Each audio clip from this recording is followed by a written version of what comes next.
Patuloy na nagbibigay serbisyo, pag-asa at saya. GMA Regional TV, kapuso ng bawat Pilipino.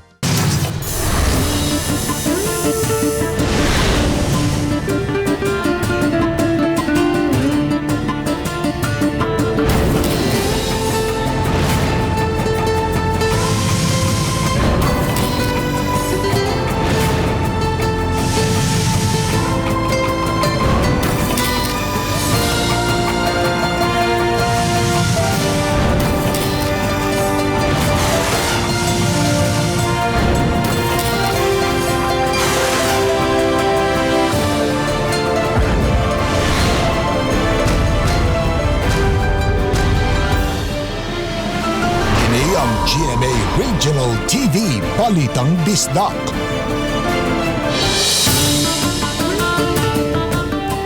Mayong hapon, kinagin yung GMA Regional TV, Balitang Bisdak. Ang bugtong kasaligan, kasandigan o kanangpan sa mga Bisaya. Ako si Bobby Nalsar. Nga magatod sa labing dagkung mga nagunang balita nga mahinungdano sa Central ug Eastern Visayas. Ako si Alan Domingo. Ako si Cecil Kibod Castro, live sa GMA Complex sa Dakbayan sa Sugbo.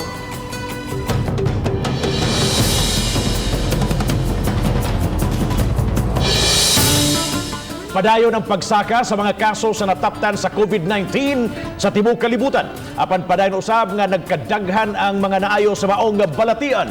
Kaso sa COVID-19 na worldwide iabot na sa 13.6 milyon ug aduna nay kapin sa 500,000 ang namatay sa maong virus. Sa tunga-tungang Kabisayan, aduna nay kapin 12,000 ang naigo sa COVID-19 ug miabot na usab sa 614 ang namatay. Si Femari dumabok sa detalye. Sa data kaganihang udto, niabot na sa 13.6 milyon ang COVID cases sa tibuok kalibutan. Kapin sa 8 milyon na hinuon ini ang naayo ug 586,845 ang natala nga namatay. Dinhi sa Pilipinas, niabot man sa 58,850 ang ihap sa mga nataptan. Apan 36,260 na lang niini ang aktibo base sa data sa DOH kagahapon. 20,976 na ang nakarecover ug 1,614 ang mitaliwan. Sa Central Visayas, base sa gipagawas nga data sa DOH-7, ana sa 5,601 ang mga nakarecover. Gikan sa total nga 12,669 COVID cases sa rehiyon. 6,454 na lang niini ang aktibo. 614 ang natala nga namatay. Sa total COVID case sa tunga-tungang Kabisayan, 7,685 niini sa Cebu City, 2,213 sa Cebu Province, 1,345 sa Mandaue City.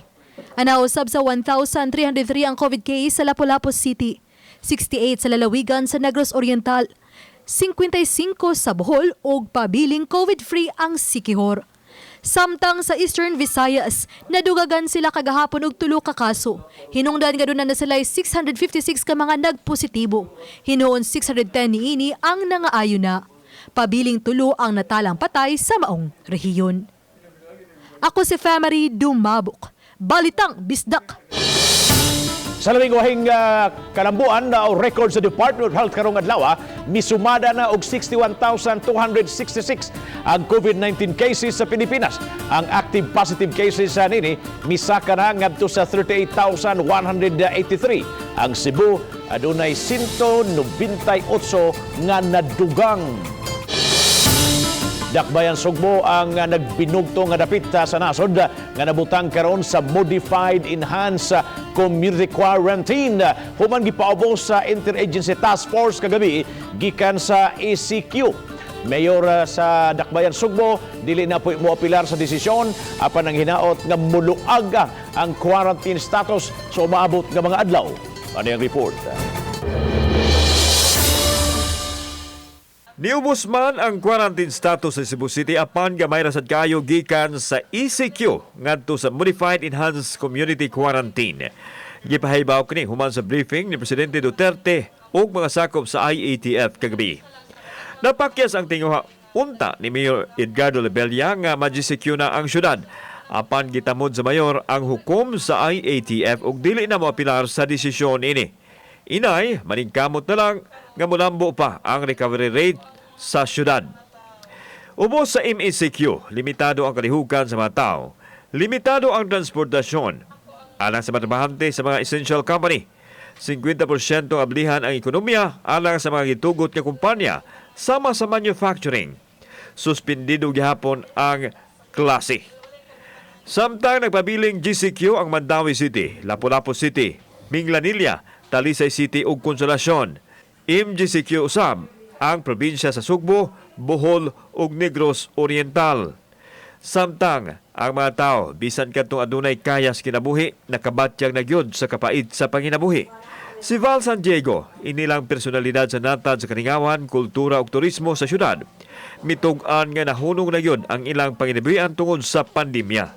And now we're helpless, and we ask for the intercession of Our Lady of Mount Carmel, asking the Lord to really, kung sa mga kasalanan sa mga tao sa tibok kalibutan, pasayloa lang mi. Samtang, Cebu Archbishop si Palma, minason sa hukom sa IATF kalabot sa gibatuman nga quarantine status kay duna kuno kini basihan. Ako, I just trust those in charge na nga wala man gyud sila tuyo nga as if thereafter any personal motive. I don't think so. No. Ang gikabalakan sa Arsobispo mao ang kahimtang sa mga tao nga nagkinahanglan og tabang. Gani nagpadayon ang inisyatiba sa simbahan sa pagtabang sa katawhan. They also find a way to survive. Pero I know that life is becoming more difficult. No? So to an extent lang we experience the generous people who are willing to give. No? Pag-amping ug hugot nga pag-ampo atong gikinahanglan karon aron makalingkawas ug makalikay kita niini nga pandemya nga nisinati karon. Kauban si Cleofer Lumayag, ako si Alan Domingo. Balitang Bisdak. Pagbansay sa mga pulis sa Talisay City nga malakip isip mga contact tracers sugdan ugma. Samtang giklaro sa mayor sa Talisay nga padayong ipatuman karon ang istriktong health protocol. Si Femari Dumabok sa report. Sa gipaybaw ni Presidente Rodrigo Duterte kagabi, usa ang dakbayan sa Talisay nga pabiling nga naa sa GCQ. Gihangop kini ni Mayor Samsam Gulyas, base usab sa data sa mga COVID cases sa syudad. Kagahapon nagtagbo sila si Gulyas ug PRO7 Director Police Chief Superintendent Albert Ignatius Ferro aron hisgutan ang dugang mga health protocols ug seguridad nga striktong ipatuman. Matod sa mayor, mas epektibo kuno na ang presensya sa kapulisan. I've always said from the start, kung unsay desisyon sa IATF, mao ang ginatong sundon. So, as far as hangyo, as far as anything, wala. I waited for the decision, and once the decision is there, we will follow. Aron masuta ang tinuray nga hulagway sa kalapad sa nataptan sa COVID, sugda na ugma ang training sa dugang health workers ug mga pulis nga magtinabangay sa himuon nga contact tracing diha sa dakbayan sa Talisay. Matod sa hepe sa Talisay City Police Station, 22 sa ilang mga kauban ang maapil sa contact tracing team. Masaligon si Police Major Gerard A. Spilare nga dako silag matabang sa maong tahas kay susama raman kini nga nag-imbestigar. Police officers and health workers will be paired together and they will be the ones to go to the field and conduct extensive contact tracing. Samtang magpabilin ang giugmen nga kasundaluhan ug mga pulis nga gikan sa rehiyon aron moabag diha sa dakbayan sa Talisay. Intensity of the deployment pareha ra gihapon regardless of the quarantine level that we have. Right now we have sufficient police personnel plus augmentation sa region. Then we also receive augmentation from the Philippine Army. As far as the city of Talisay is concerned, kung unsay desisyon nila, we will implement it with strict quarantine procedures again. Uban ni Rinante Cunyunes, ako si Femari Dumabok. Balitang Bisdak. Usa ka sakop sa CTMS kun City Traffic Management System sa Lapu-Lapu City ang gikatahong namatay tungod sa komplikasyon sa iyang gihambing nga sakit. Protocol sa mga tambalanan nga mapaubos sa COVID test ang mga pasyente. Matod sa City Health Officer nga ubos sa protocol gikinahanglang malubong dayon ang patayng lawas sa usa ka suspected COVID patient. Gipaabot pa nga mugawas ang resulta sa swab test niini. Nakuno siya kanang chronic anemia, resulting to kanang arrhythmia, kay anemia. At the same time kay dito man siya sa hospital nga murag nakuhaan pud siya, giswab pud siya. All the bills, kani expenses niya from the hospital is shouldered by the local government. Moabot sa 5 ka mga personnel sa Mandaue City Hospital ang nataptan sa COVID-19. Gipasali ginoon sa guba nga giatiman nila ang pangnihanglan sa maong nga mga personnel. Ang detalye ni Nico Serino. Padayon nga nag-atiman ang Mandaue City Hospital sa pipila ka mga COVID-positive patients. Sa pagkutlo ning balita, may 8 ka mga pasyente nga na-admit sa Tambalanan apan sagad niini asymptomatic ra.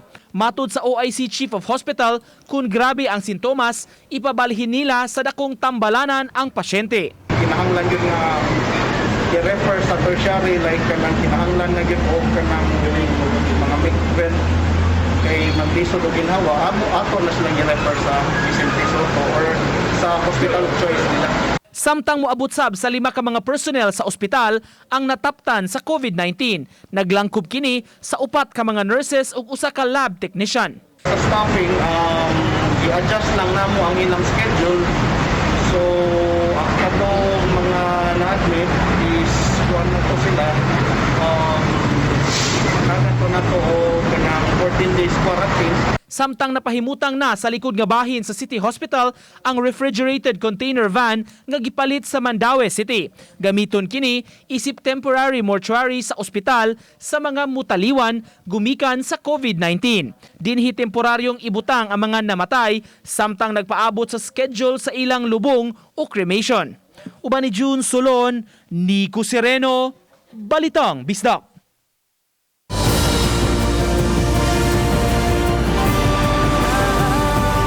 Kini ang GMA Regional TV Balitang Bisdak.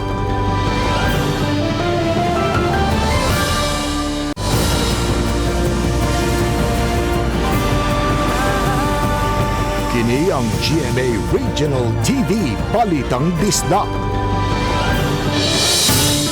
Human sa tulog ka adlaw nga pagkahitabo sa sunog sa barangay Kansuhong, Dakbayan sa Talisay, din katusan ka mga individual ang apektado, nakadawat sila kaganihang buntag o hinabang pinansyal. Nagsunod-sunod ang tabang usab nga ilang dawat sa mga nasunugan. Ano ang live report ni P. Marie Dumabo. Fem.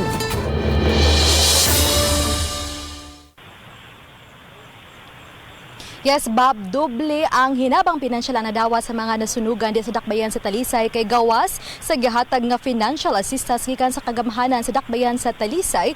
Nakadawat sila usab og susamang kantidad, 10,000 pesos alang sa mga owners, 5,000 alang sa mga renters, 3,000 alang sa mga partially damaged gikan sa Kapitolyo. Kahilakon nga nitugan sa GMA Regional TV Balitang Bisdak, kining inahan nga si Cicely Hernando. Kay matud niya, susamag na kuhaan og tunok ang iyang dughan, human nakadawat sa pinansyal nga tabang. Matud niya nga dubling kasakit ang ilang nasinati diyang nabiktima sila sa sunog, taliwala pagyud ning pandemic dala sa COVID. Walay kabutangan ang among kasakit gyud. Pero at least na lang sa kadaghang mga tao di ay nga daghang niya nabang namo, daghan jud kay mga tao nga bisag sa kalisod sa panahon karon makita gyapon ako ang mga kaayo sa mga tao. Si Hernando usa sa 23 ka mga tag-iya og panimay nga nasunugan nga nakadawat og tag 10,000 pesos nga financial assistance gikan sa Talisay City Government ug gitugbangan pa gyud og laing 10,000 pesos nga gikan sa Kapitolyo. Samtang 5 ka sharer ang nakadawat usab og tag 10,000 pesos. Sa pagpanghatag sa hinabang sud sa Kansuhong Gym, gipanigurong napatuman ang social distancing ug uban pang health protocols. Nagabot-abot sabang hinabang sa gihimo nga donation drive sa kagamhanan o gikatakdang ipanghatod ugma. The good thing now is really nagpakita gyud ang Talisaynon and Cebuanos in general the true definition of we heal as one. Kay as far as donations is concerned, ubay-ubay gyud. So kung unsay gihatag sa city giatbangan ni Governor Gwen. Pakisayran pa ni Mayor Golias ang sitwasyon sa luna nga nasunugan kung pribado ba kini o iya sa gobyerno aron masiguro nga makabalik ra dayon sa pagpatukod sa ilang balay ang mga nasunugan.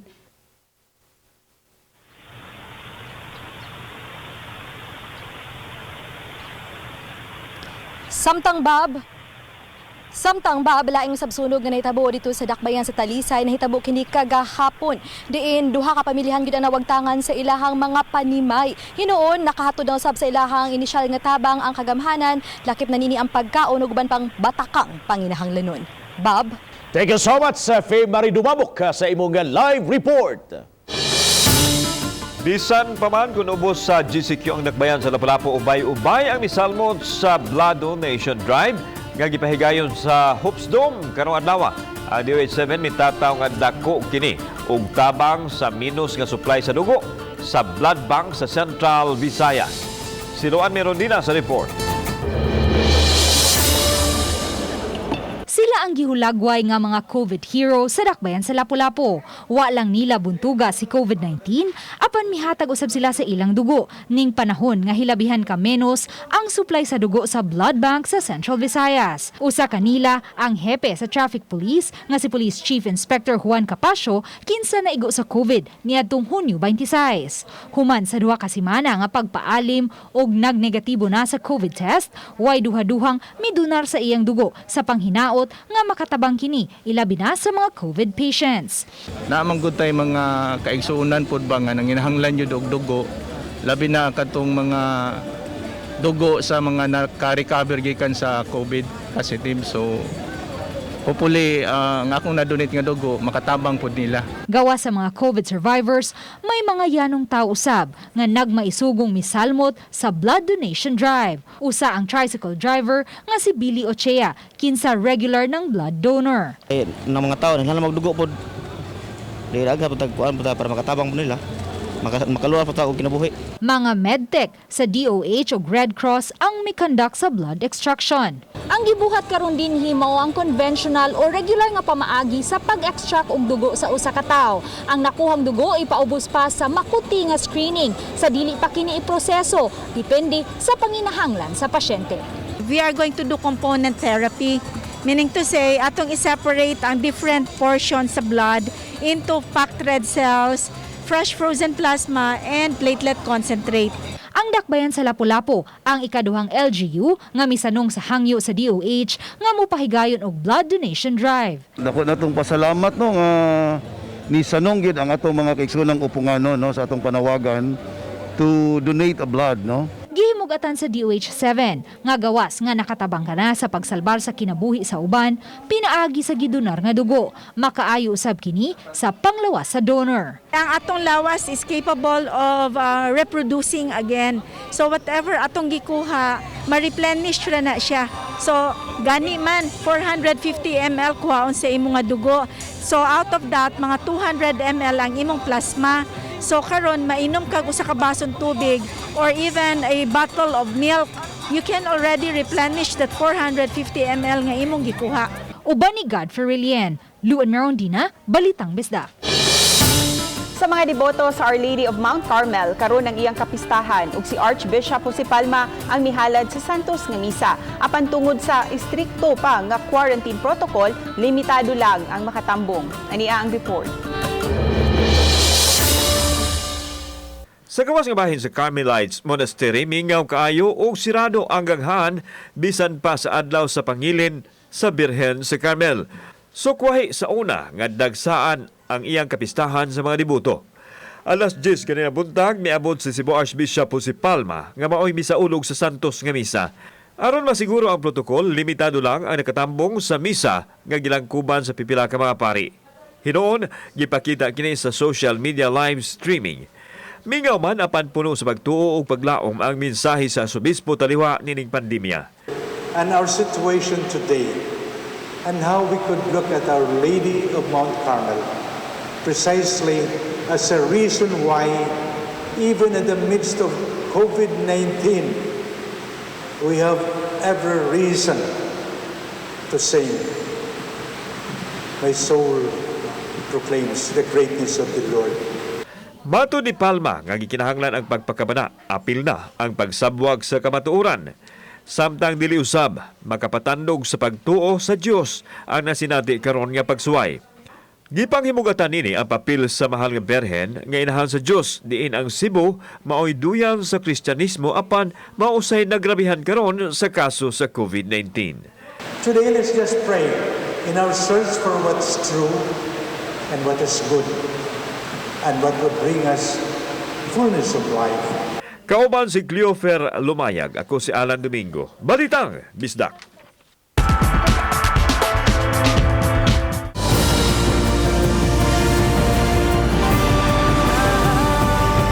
Kini ang GMA Regional TV Balitang Bisdak.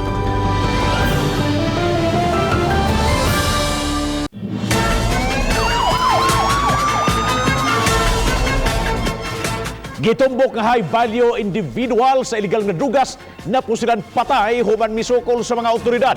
Nahitabo kini sa joint operation sa kapulisan o gapidiya sa sitio Mohon, Barangay Tisa ning Dakbayan, Sugbo.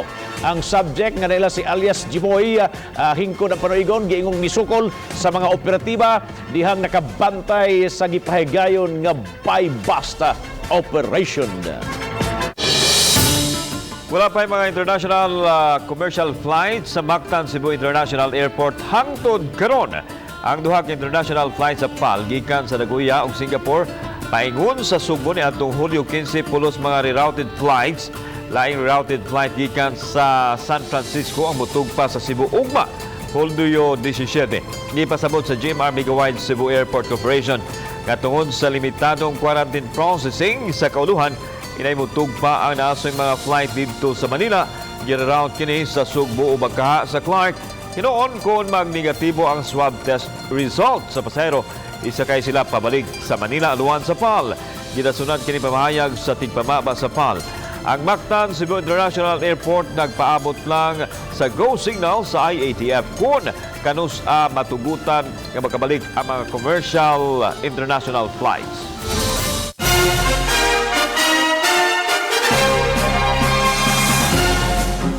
Taliwa sa krisis nga nasinati karon gumikan sa pandemya, migawasang pagkamadiskarte sa mga tao alang sa ilang panginabuhian. Kung unsa kini atong sayran sa report ni Nico Sereno. Sakay sa ilang mga bisikleta, adlaw-adlaw nga gilibot nila ni Eduardo ug Warren ang Mandaue City. Managsilingan sila nga nakadesisyon nga magnegosyo og mask. Ang ilang bike gitauran og mga PVC pipe aron maoy bitayanan sa mga mask nga ilang baligya. Ang uban niini hinimo sa asawa ni Eduardo samtang ang kadaghanan gikan sa ilang supplier. Tag 20 ngadto sa 25 pesos matag usa ang ilang baligya. Gamit ng kinigit di man ginimuwa. Kusog-kusog sad. Nasa mamalit gid. Matod nila, karong panahon nga daghan ang naglisod, gikinahanglan ang kakugi ug diskarte. Kaniadto, mga shorts ug t-shirts ang ilang gisuroy apan nahunong sab tungod sa ECQ. Tuhan gid. Wala way. Malagi hurot ng bugas, walay konsumo, walay pangsudan. Nasamot na akong asawa mga nakay. Kamot yung nindagmas. Kung swerteon og kusog nga adlaw, moabot sa 2,000 ang ilang halin. Apan may higayon sab kuno nga hinay ang baligya. Apan malaumon sila nga magpadayon ra kining ginagmay nga panginabuhian kay in demand og it's a must, kumbaga ang pagsulop og mask karong panahona. Uban ni June Solon, Nico Sereno, Balitang Bisdak.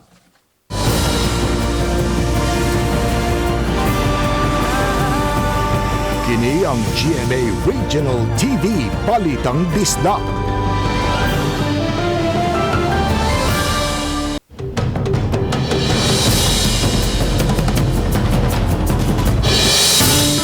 Bagong molecular laboratory nga nibutang sa Dakbayan sa Mandaue, formal nang inauguruhan na karong hapon sa Philippine National Red Cross. Mipabarog o miduma nining maong pinaka-latest o maka-accommodate og libuan na ka mga swab samples matag adlaw. Si Nico Sereno sa report. Nahimutang sa Barangay Hagubiao, Mandaue City ang Philippine Red Cross Molecular Laboratory. Gitrabaho kini sa PRC aron makatabang nga kapun-an ang testing capacity sa Sugbo sa gubat batok sa COVID-19. Gipasigarbo sa Red Cross ang ilang mga ekipo og laboratory nga nahasubay sa standards. Ang inaugurasyon gitambungan sa mga local officials, ingon man ni PRC Chairman and CEO Senator Richard Gordon. Gipahibaw niya kaya nga mo proseso ang laboratorio ug moabot 4,000 ka samples matag adlaw. If Leyte needs to do that, we can take the samples in Leyte and in Samar. By the way, we'll also be doing in Albay and in Quezon para kung Samar makukuha ng Albay yun.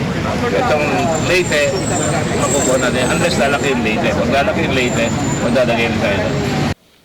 Ang PRC Molecular Laboratory mo augment sa existing laboratories mo proseso sa RT-PCR o swab tests. Adunay tulo ni ini dinhi sa Sugbo nga naa mahimutang sa Vicente Soto, Cebu TB Laboratory ug pribado nga ospital sa Lapu-Lapu. Samtang gipadayag sab sa Red Cross ang ilang kaandam sa pag-abag sa suliran sa kakuwangan ug dugo taliwa sa problema sa COVID-19. Uban ni June Solon, Nico Sereno, Balitang Bisdak.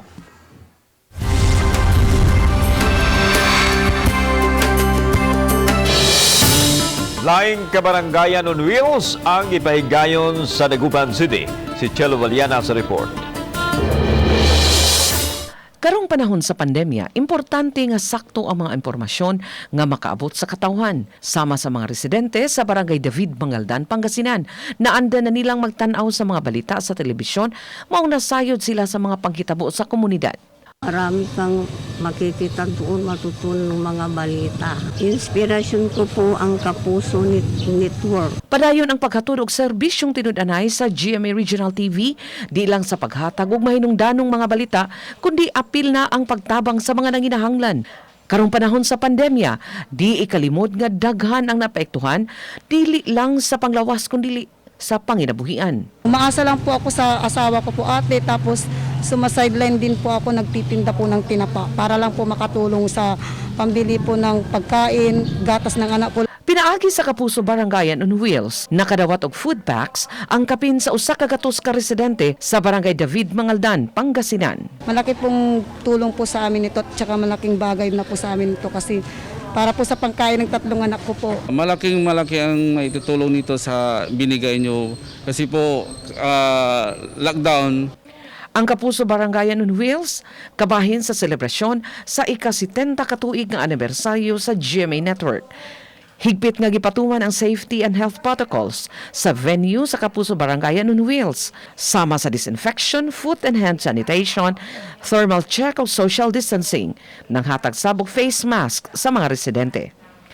Nasunod naman yung mga standards para maging safe yung mga mga dadalo dito sa Kapuso Barangayan natin. Chelo Valiana, Balitang Bisdak. Ang kaniadto lingaw-lingaw lang karon nakapalipay na sa mas daghang mga tawo online ug nahimo pa usab nga pamaagi nga mukita ug makatabang pa sa kadaghanan apil na niini ang mga magtiayong Bisaya nga sila si Vic Desikatan ug MP Girl. Kini ang report ni Femery Dumabo. Usa lang kini sa trending online. Gani minilyon na ang views ug liboan ang shares ug comments. Seryoso ang topic, kalabot sa pagdili sa angkas sa motorsiklo bisan sa magtiayon. Apan natuki og napasabot pag-ayos samtang naghatag og lingaw. Si Vic Disukatan og asawang si Linlin o mas na ila online nga MP Girl. Kapina sa usa ka tuig nga gisunod sa minilyon ka FB users og libuan sa YouTube. Internet cafe attendant si Vic og tendera sa una si MP. Upat ka tuig na silang minyo og ang pagpakatawa ang usa sa mga lawas sa ilang paghigugmaay. Daan na nga komedyante si Vic, mahiligon sad siya sa sayaw, kanta og pagtagik og musika. Di man ko perfect kami mabuhat ang video ko pero ginahuna dyan ako pirmi kung ako makakakang tao. Wala makakang. Wala bitay ka ng masuko nga tao o di pa na makadagdag. Plano nga mag-vlogger o maghimo sama sa mong pang-obra, padayon lang. Og naay mga basyo inana man jud siya. Bali imo lang gyapon silang love kay mabot ang panahon maganahan sa inyo so mo siya followers. Ang technique ra jud na i-love ra jud mong obra nimo dapat kung malingaw ka sa galing mas malingaw pa jud sa tanawon. Ning quarantine period, mas daghan na silang panahon sa pagmugna og video nga makapahigmata og makalingaw pa. Sa Pilipinas pumasok na ang corona. Mag-ingat tayong lahat, dahil nakakamatay ang corona. Ako problema na ko pare. Kaya ako bata ako nang gini-surrender pare. Ako mahimo pare ba? Ibarter ko rin. Nagsida ka sobrang dilatan na mga bugas pare. Tayo pa mga pandemic nya tanahan mo murag problemado kay mga tao ba dapat maglingaw-lingaw tani kay mabrog apektuhan mo. Sa ilang kita online, di lang nakatabang silang pamilya kundi napaambit pa nila sa mga nanginhanglan, ilabi na sa mga silingan ning panahon sa pandemic. Uban ni Cleofer Lumayag, ako si Femery Dumabok, Balitang Bisdak. Daghang salamat sa mga kapuso nato apil lang nasa gawa sa nason kinikisayon sa mga dagko ug mga nagunang balita sa rehiyon. Ako si Alan Domingo. Ugi ka namang tanan din sa Central ug Eastern Visayas. Ako si Cecil Kibon Castro. Happy birthday, Sis. Thank you, Super Bablan. Ang inyong balita, nga mong balita, tungkol kay matag lokal nga balita, mahinungdanon. Kini ang inyong GMA Regional TV, Balitang Bisdak. Buong puso para sa Pilipino. Ako si Bobby Nausaro. Maying hapon mga kapuso.